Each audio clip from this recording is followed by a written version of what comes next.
this is how to make a killer YouTube intro better than 99% of all YouTubers. Pay close attention as numerous creators have catapulted to fame with just one video going viral. Your next video might be the big breakthrough that skyrockets your channel to new dimensions. But its full potential could be destroyed within the first 20 seconds. But what makes a good YouTube intro? What do those successful creators know that we don't? The best YouTube intros follow 3 simple steps. In this video, I'll walk you through them all.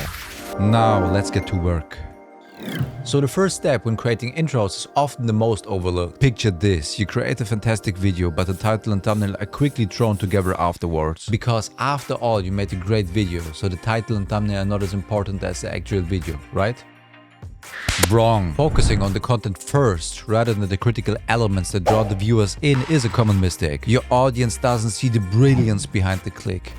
All they have to go off is the title and the thumbnail. And if both aren't interesting and intriguing, no one will click. And your video might only get around 15 views. Mostly from you refreshing the page. Yeah, we've all been there. To avoid that, start with the title and thumbnail first instead of last. Because it will guide your filming, editing, basically everything. So what makes a great title? A great title should be centered around the audience, not just the creator. Can you spot the difference? While both videos are each live updates to some degree, the first one would appeal to more people than the current subscribers. On the other hand, the second one is way more specific and has the potential to blow up. Because every aspiring creator could find some value in it. You want your title to be clear, yet intriguing. Specific, but broad enough to be interesting to a large audience. Keep it short, simple and punchy. People don't want to read the whole Bible to understand what the video is about. The next one is simple, yet so effective. Draft at least 5 to 10 titles. The way I do it is save them in a Notion template with a formula that shows me when I go above 54 characters, which is the amount where the title will be cut for some devices. Now the other half, the thumbnail. Title and thumbnail go hand in hand and are both tools to create interest and intrigue. Don't make the common mistake to repeat what's already in the title. Instead, use the thumbnail to supplement your title. For example, an unconventional title that is yet understandable in a second makes my eyes automatically travel to the thumbnail that further creates intrigue. Yeah, I'm interested in $10 million and I'm intrigued because I didn't know that you can do so much in the trash business. Now I'm interested and double intrigued because it seems to be fast too. I'm in. Speaking of intrigue, your thumbnail has to stand out amongst hundreds of others. Go to thumbsup.tv and check if it does. Honestly, nobody needs another solid faceless make money channel. Damn, they look all the same. And please, for the love of God, be bold, be different, and trust me, it will pay off. And one last thing regarding the design of a thumbnail. Keep it simple. Use a maximum of 3 design elements and don't overload the thumb with information. Now, before we design the perfect intro for our video, we need to understand why the first 5 seconds of a video are so damn important. These start as one, if not the most critical section of the whole video, because the biggest drop-off happens here. You need to let the viewer know that you are going to deliver on the promise made by the title and thumbnail. Immediately! Or he will click off and your audience retention will hit rock bottom. Now, if you think of it in terms of a graph, for as long as the expected payoff value is high, the viewers will continue watching. The moment they start doubting the expected value of the video, they will drop off. So as creators, our goal is to proactively address those doubts. The most successful YouTubers apply a 2-step formula to fight drop-off. First, their first sentence matches their title, and second, their first shot matches their thumbnail. For example, take a close look at one of Mr. Beast's videos. His first shot matches his thumbnail, and his first sentence this train, and it is currently barreling full speed towards that giant pit over there. matches his title.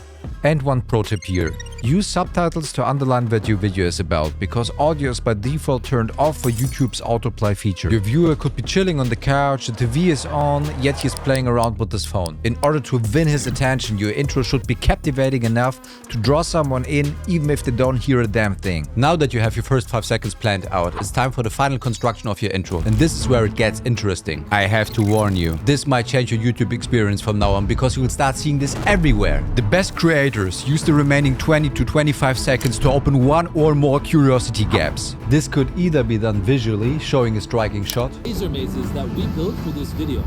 Damn, I need to see what happens when somebody gets hit by the laser. A simple 5-step process with blurred elements. Exact method I use to make them go viral. I need to know what is behind that blurriness. Or vocally.